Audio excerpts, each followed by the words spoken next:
Hello guys, welcome to the channel of Aadhaar education. मैं हूँ आपकी अपनी फेवरेट क्रीना और आज मैं आपको क्या समझाने वाली हूँ। तो आज मैं आपको समझाने वाली हूँ एसएस का क्लास 6 का चैप्टर 5 जो है इंडिया दैट इज भारत।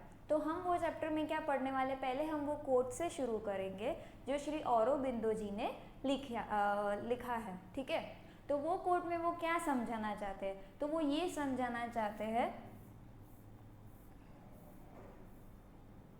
कि इंडिया में बहुत पहले से ही स्पिरिचुअल यानी मन की शांति और कल्चरल यूनिटी यानी सब कल्चर्स और वो सब की यूनिटी, तो वो सब बहुत पहले से ही इंडिया में चलता आ रहा है, जिसकी वजह से हिमालय जो है, हिमालयाज और दो सीज के बीच में वही ह्यूमैनिटी का सब हम कल्चर्स और स्पिरिचुअलिटी और वो सभी हम ये उसमें देखने वाले हैं। तो जो हम चैप्टर में पढ़ने वाले हैं वही ये कोट में हमें समझाया गया है। तो आप ये फोटो देख सकते हैं। ये फोटो में हमें क्या बताया गया है, सांची स्तूपा का फोटो है। ठीक है, कितने ईयर्स पहले का, 2300 ईयर्स पहले का। तो ये भी उसी टाइम का एंशियंट टाइम के फोटो, एंशियंट टाइम का इसमें बताया गया है। अभी हम पढ़ने क्या वाले हैं चैप्टर में कि हम इंडिया को कैसे डिफाइन करते हैं, इंडिया है क्या, उसके नाम कैसे कैसे रखे गए, कौन से नेम्स है उसके, कौन से और फॉरेनर्स उसको कौन से नाम से बुलाते हैं और क्या क्या इंडिया में हुआ था। तो फर्स्ट टॉपिक जो हम स्टार्ट करेंगे कि ये फोटो हम जो देख रहे हैं वो हमारा इंडिया का सब कॉन्टिनेंट है। ठीक है, फिजिकल मैप है सब कॉन्टिनेंट का, जहाँ पे हम ये 7 रिवर्स के बारे में देखेंगे। तो फर्स्ट हम जो टॉपिक करने वाले हैं कि इंडिया कैसा नेशन है। तो अगर हम 500 साल पहले अगर हम देखें तो इंडिया कुछ ऐसा था। 500, 2000 साल या 5000 साल पहले तो इंडिया एक सब कॉन्टिनेंट था जिसमें उसकी सारी नेबरिंग कंट्रीज उसके साथ इंक्लूडेड थी। ठीक है, उसमें कुछ भी डिफरेंट नहीं था। तो उस टाइम पे इंडिया एक सब कॉन्टिनेंट था जहाँ पे सारे उसके नेबरिंग कंट्रीज, पाकिस्तान, चाइना, वो सब उसके अंदर ही इंक्लूडेड थे। ठीक है, तो ये वो टाइम का है। तो इंडिया को किस चीज़ से जाना गया था, तो हमने जैसे कि मैंने आपको अभी बताया कि उसको अखंड भारत बोलते थे क्योंकि उसमें सब कुछ इंक्लूड हो गया था, सारे नेबरिंग कंट्रीज इंक्लूड हो गए थे। तो वहाँ के लोग या इनहेबिटेंट्स मतलब वहाँ के जो लोग हैं उन्होंने उसके अलग अलग नेम्स रखे थे। और इवन विजिटर्स मतलब जो बाहर से आ रहे हैं इंडिया में, या तो फिर ट्रैवलर्स है, पिलग्रिम्स यानी जो प्रे करने आते हैं, वर्शिप करने आते हैं। ठीक है, और इंस्क्रिप्शंस मतलब जो राइटिंग्स में लिखा हुआ होता है, जो अशोका के टाइम पे लिखा गया था। ठीक है, तो अभी हम आगे बढ़ेंगे हमारे दूसरे टॉपिक के साथ कि इंडियंस ने इंडिया को कैसे नेम किया। ठीक है, तो हमारा जो इंडिया नेम हुआ था वो ये 7 रिवर्स के बेसिस पे था, इसीलिए हम उसको क्या बोलेंगे, सप्त सिंधवा, मतलब कि लैंड ऑफ 7 रिवर्स। जैसे आप यहाँ पे देख सकते हैं, इंडस है, झेलम है, चेनाब है, रवि है, फिर बियस है, सतलेज है, सरस्वती है। तो आप ये सब देख सकते हैं। तो इसीलिए उसको हम क्या बोलते थे, लैंड ऑफ 7 रिवर्स। और यही सिंधवा नाम हमें कौन से रिवर के थ्रू मिला है, सिंधु, जिसको बोलते हैं इंडस रिवर। ठीक है, जिसका मतलब इंडस रिवर।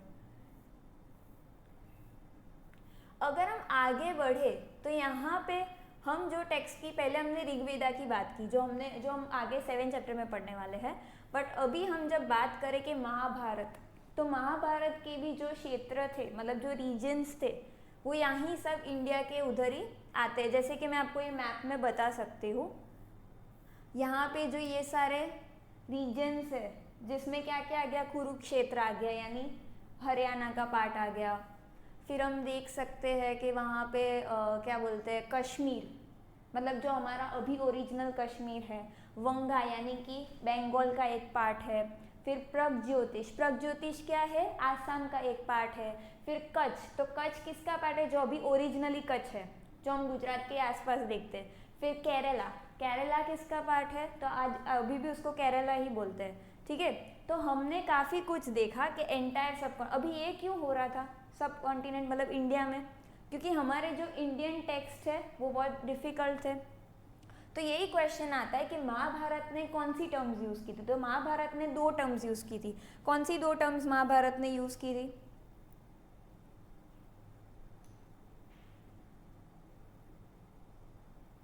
एक तो कौन सी टर्म थी, भारतवर्षा और एक जम्बू द्वीप। तो हम ये दोनों टर्म्स को बहुत अच्छे से समझेंगे।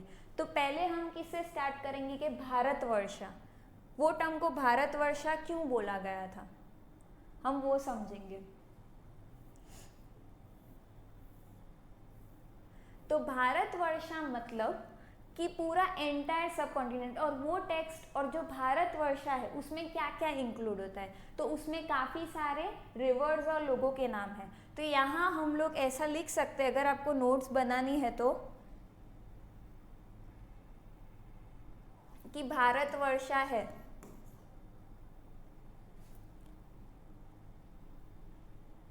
सपोज आप भारतवर्षा लिख रहे हो तो उसके आसपास आप ऐसा लिख सकते हो कि वो किससे जुड़ा हुआ है, names of people and reverse, तो लोग और रिवर्स के नाम से जुड़ा हुआ है। इसलिए भारतवर्षा मतलब क्या बोलेंगे, कंट्री ऑफ भारतास।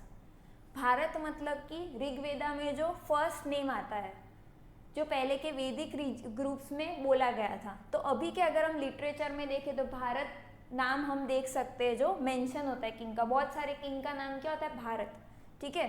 और अभी हम दूसरी टर्म पढ़ते हैं, फर्स्ट टर्म क्लियर है भारतवर्ष आप सबको, ठीक है। अब हम पढ़ते हैं जम्बू द्वीप। जम्बू द्वीप का मतलब क्या होता है, तो जम्बू द्वीप मतलब पूरा आइलैंड जो जामुन ट्री से बना हुआ है। किससे बना हुआ है, जामुन ट्री से। अब उस टाइम पे जामुन ट्री कॉमन ट्री नेटिव था। कॉमन ट्री नेटिव का मतलब क्या होता है, जैसे अभी कॉमन ट्रीज होते हैं जैसे कि पीपल, जैसे पीपल ट्री है या बनियान ट्री है, तो उसको हम कॉमन ट्री नेटिव बोलेंगे, ठीक है। तो इसीलिए उसको जम्बुल ट्री भी बोलते थे, मलाबार प्लम ट्री भी बोलते थे, और जम्बू द्वीपा उसी से आया है। बहुत सारे रीजन्स हमारे इंडिया में जो जिनको जम्बू द्वीपा के नाम से जाना गया था उस टाइम पे। और हमें वो भी पता है कि जो हमारा एम्परर था अशोका, उसकी भी अगर हम बात करें तो उसने भी वही टाइम से उसने काफ़ी सारे इंस्क्रिप्शंस बनाए थे, तो वो पीरियड 250 BCE कंसिडर हुआ था, ठीक है। अगर हम देखें तो उसने भी जम्बू द्वीप को जम्बू द्वीप वर्ड यूज़ किया था, किसको डिस्क्राइब करने के लिए, पूरे इंडिया को डिस्क्राइब करने के लिए, जिसमें कौन से कंट्रीज आ रहे थे, तो बांग्लादेश, पाकिस्तान और थोड़े पार्ट्स ऑफ अफगानिस्तान। तो हम ये याद रख लेंगे कि दो हमने अभी तक क्या पढ़ा था, भारतवर्षा और जम्बू द्वीप के बारे में, जो पहले महाभारत में टर्म्स यूज़ की गई थी।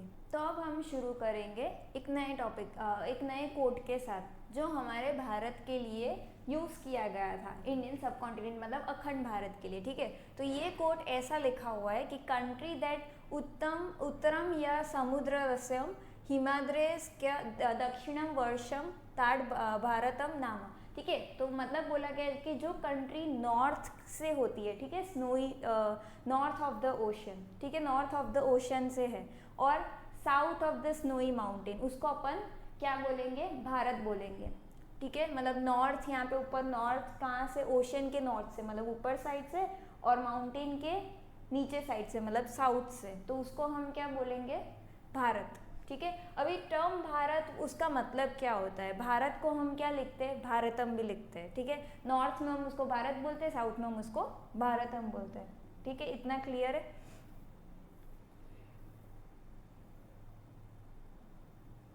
अब हम देख सकते हैं कि अलग अलग पार्ट्स ऑफ द कंट्री के अलग अलग डेफिनेशन उनके लिए होती है, ठीक है, इंडिया की। तो हमने पहले के तमिल लिटरेचर में देखा था, कितने साल पहले, 2000 ईयर्स पहले, तो उसमें से केप कुमारी नाम दिया गया था। केप कुमारी मतलब कन्याकुमारी, जो नीचे की साइड आता है, ठीक है।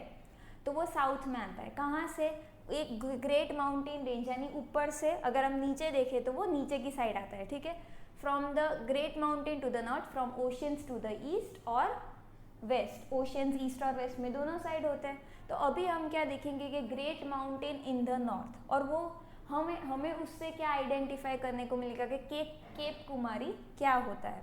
तो हमने देखा है कि पहले के इंडियंस हमारी ज्योग्राफी भी बहुत अच्छे से जानते हैं।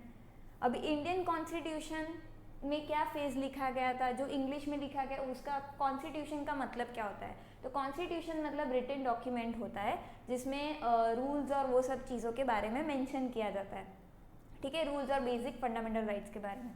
तो इंडिया दैट इज भारत, उसका हिंदी वर्जन क्या होगा, इंडिया मतलब भारत अर्थात इंडिया, भारत मीन्स इंडिया, हम ऐसा उसको बोल सकते हैं। ठीक है, अभी हम बात करेंगे कि फॉरेनर्स ने हमारे इंडिया को कैसे नेम किया था। तो फर्स्ट फॉरेनर कौन था? पर्शियन था, जिसने जो कहाँ पे रहता था? एंशंट इनहेबिटेंट, मतलब वो कौन से एरिया का था? ईरान का था। ठीक है, तो उसने क्या किया? उसने उसकी मिलिट्री कैंपेन लॉन्च की। मिलिट्री कैंपेन उसने क्यों लॉन्च की? क्योंकि उसको क्या चाहिए था? उसको इंडस का पूरा कंट्रोल चाहिए था, इंडस रिवर का उसको पूरा एक पार्ट चाहिए था, जिसको आज भी हम क्या बोल सकते हैं? सिंधु, जिसको पहले सिंधु बोला जाता था।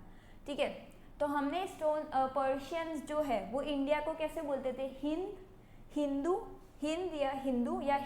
ठीक है, अभी हिंदू वो हमारे रिलीजन के हिसाब से नहीं बोल रहे थे, उनका मतलब वो नहीं था, बट वो सिंधु के चेंजेस लाने के लिए वहाँ पे हिंदू वर्ड यूज़ कर रहे थे। उनकी लैंग्वेज सिंधु के हिसाब से उसको हिंदू या हिंदू बोलते थे। ठीक है, तो वो कोई हिंदू रिलीजन के हिसाब से नहीं बोल रहे थे, बट वो उनका एक टर्म था। ठीक है, उनके हिसाब से वो क्या बोलते हैं लैंग्वेज में। तो अगर हम ये पर्शियन सोर्सेज देखें तो ग्रीक्स ने भी क्या नाम दिया था इंडिया का? इंडो या इंडिके। ठीक है, तो उन्होंने क्या किया? हिंदू में से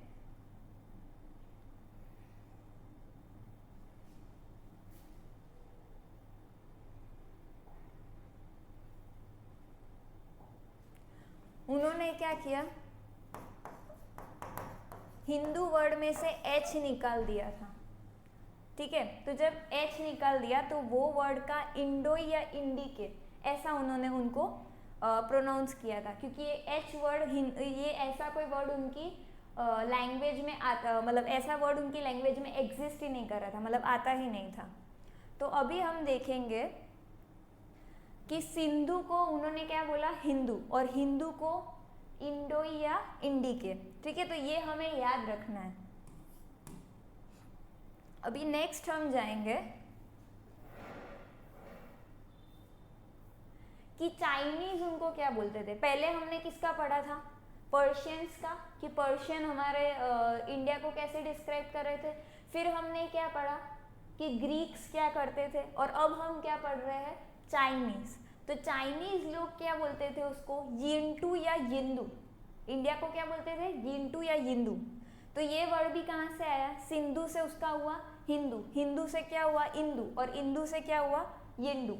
ठीक है, तो यहाँ पे भी वो लोगों ने एच लेटर निकाल दिया और उसको क्या बोला? इंदू, और इंदू से उसको क्या बोला? यिंदू। ठीक है, तो ये वर्ड भी कहाँ से आया है? सिंधु से ही आया है। ये हमारा कॉन्स्टिट्यूशन ऑफ इंडिया का फर्स्ट पेज है कि उसमें लिखा हुआ क्या होता है, ये आप देख सकते हैं ये फोटो में।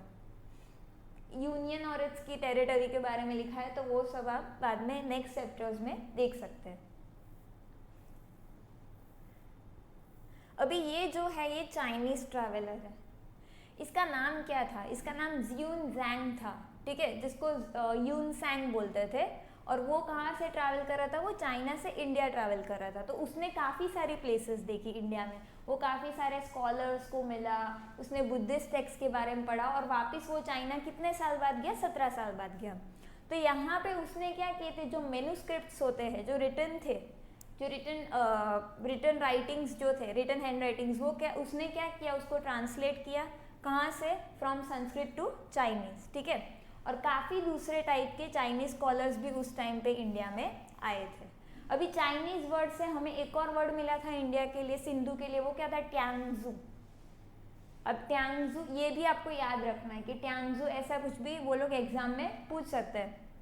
बट ये जो वर्ड है उसको क्या बोलते थे? Heavenly master. हेवनली मास्टर मतलब जो ऐसे जिसको बहुत ज्ञान होता है, या जो लॉर्ड जैसा होता है, वैसे उसको कंपेयर किया गया था, और उसको वही रिस्पेक्ट दी गई थी चाइनीज में। ठीक है, अब हम आगे बढ़ेंगे, और उसको ऐसा भी बोला गया था लैंड ऑफ द बुद्धा। ठीक है, अब हम आगे बढ़ेंगे तो हमने देखा है कि हिंदुस्तान जो वर्ड था वो आपने देखा होगा कि पर्शियन इंस्क्रिप्शन में कितने साल पहले था? 1800 ईयर्स पहले। तो इसके बाद वहाँ के इन्वेडर्स, इंडिया के इन्वेडर्स यानी जो इंडिया में ट्रैवल कर रहे हैं या एंटर कर रहे हैं, वो इंडिया को कैसा डिस्क्राइब कर रहे थे? इंडियन सब कॉन्टिनेंट जैसा। तो अभी हमारा ये चैप्टर खत्म होता है। Thank you so much for watching this video. Like करें, शेयर करें और सब्सक्राइब करें।